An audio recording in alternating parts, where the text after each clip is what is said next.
नमस्कार, मैं भूपेंद्र साहू। आप देख रहे हैं प्रखर टीवी।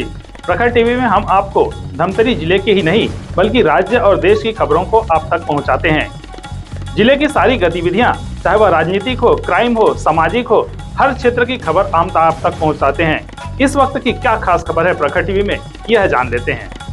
गुरुवार को आत्मनिर्भर भारत संकल्प 2025 का विधानसभा स्तरीय सम्मेलन विंध्यवासिनी मंदिर के पीछे सामुदायिक भवन में संपन्न हुआ, जिसमें मुख्य वक्ता के रूप में जिले के प्रभारी मंत्री टंकराम वर्मा शामिल हुए।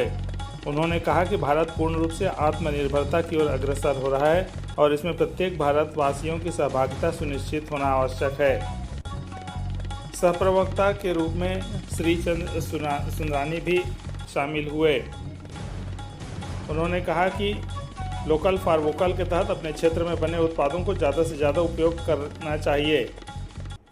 कार्यक्रम के पश्चात भेंट के स्वरूप में स्वदेशी गजमाला से सभी अतिथियों का सम्मान कर मिट्टी से बने हुए ग्वालिन के भेंट किया गया। एक विशेषता यह भी रही कि यहाँ स्वदेशी स्टाल लगाया गया था, जिसमें महिला सहायता समूह के द्वारा बनाए गए कपड़ा, साड़ी, गोबर से हुए पूजन सामग्री, दिए एवं अन्य मिठाई सामग्री भी रखी गई थी, जिसे क्रय करने की अपील भी की गई। कहा कि ज़्यादा से ज़्यादा स्वदेशी उत्पादों को अपनाना चाहिए।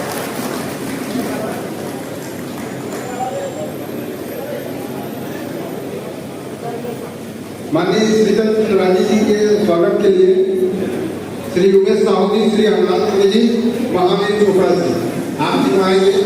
स्वागत के लिए मैं आमंत्रित करता हूँ श्री पवन गजपाल जी, विनय जी और मिश्रीलाल पटेल जी। हार्दिक अभिनंदन, स्वागत। साथ ही मंडल के अध्यक्ष पवन गजपाल जी और धनेश्वरी साहू।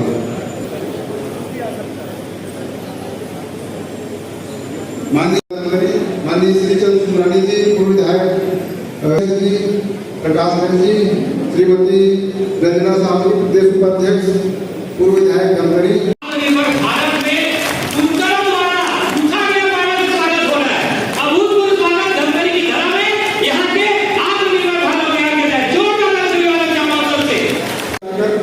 राकेश सिन्हा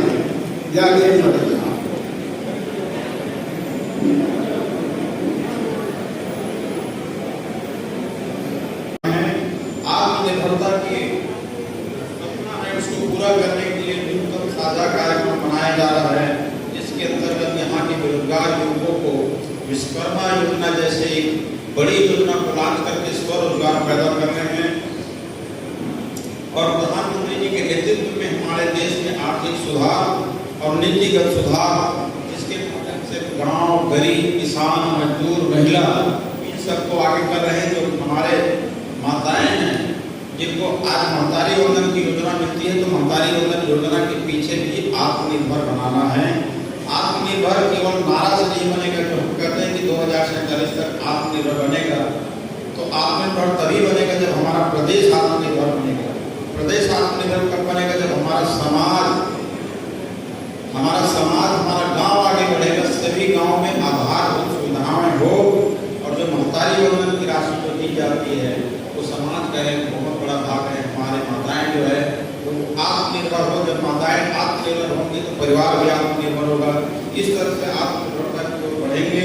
और जो जीएसटी का भी जो मैं बात किया हूँ कि जीएसटी के 2 स्लेब आने के बाद एक बड़ा परिवर्तन आया है। मैं भी शहर में घूमा हूँ, धमतरी यहाँ गया था, मैं सारागढ़ गया था, बिलासपुर गया था, जांजगीर चांपा गया था, तो मैं बाजार घूमा हूँ, इलेक्ट्रॉनिक दुकान गया हूँ, और जहाँ पे 4 व्हीलर है उसकी दुकान गया हूँ, 2 व्हीलर में गया हूँ। तो उन्होंने बताया कि नए जीएसटी लाने के बाद अब ग्राहकों का बहुत पैसा बचना शुरू हो गया है और हमारी जो बिक्री है वो बहुत बढ़ गई है। तो जहाँ आर्थिक सुधार हो रहा है, वहीं दूसरी तरफ कम कीमत में हमारे देशवासियों को सामान भी उपलब्ध हो रहा है, और हमारे जो व्यवसायी हैं उनके सामानों की बिक्री भी बढ़ रही है। हमारे देश जो है, जो सपना है कि हम 2047 तक विकसित राज्य बनाएंगे, नंबर 1 बनाएंगे। कभी भारत को सोने की चिड़िया कहा जाता था। आज हमारे प्रधानमंत्री नरेंद्र मोदी जी के नेतृत्व में हमारा देश फिर से एक बार सोने की चिड़िया कहाएगा। और हमारे छत्तीसगढ़ का जो जीडीपी है वो भी 5 साल में लगभग 10 लाख करोड़ करने का लक्ष्य को लेकर के हमारे माननीय विष्णुदेव साहब जी काम कर रहे हैं। देखिए, आज हमारे आत्मनिर्भर भारत संकल्प यात्रा का एक बड़ा कार्यक्रम था। हमने केंद्र सरकार की उपलब्धियों को, जो 2047 का जो विजन है, उसको हम पूरा करने की दिशा में काम कर रहे हैं। उस समय हमारे छत्तीसगढ़ की सरकार भी काम कर रही है और आप देख रहे हैं कि हमारे देश की अर्थव्यवस्था 2014 से पहले और 2014 के बाद, चाहे हम रक्षा क्षेत्र की बात करें, चाहे हम आर्थिक सुधार की बात करें, चाहे नीतिगत सुधार की बात करें, सभी क्षेत्रों में काम हो रहा है। और जैसे विजन 2047 का रखा है, वहाँ तक पहुँचेंगे और हमारी छत्तीसगढ़ की सरकार भी काम कर रही है। भाजपा में शामिल हो रहे हैं, कहा तक वो उसको हो जाने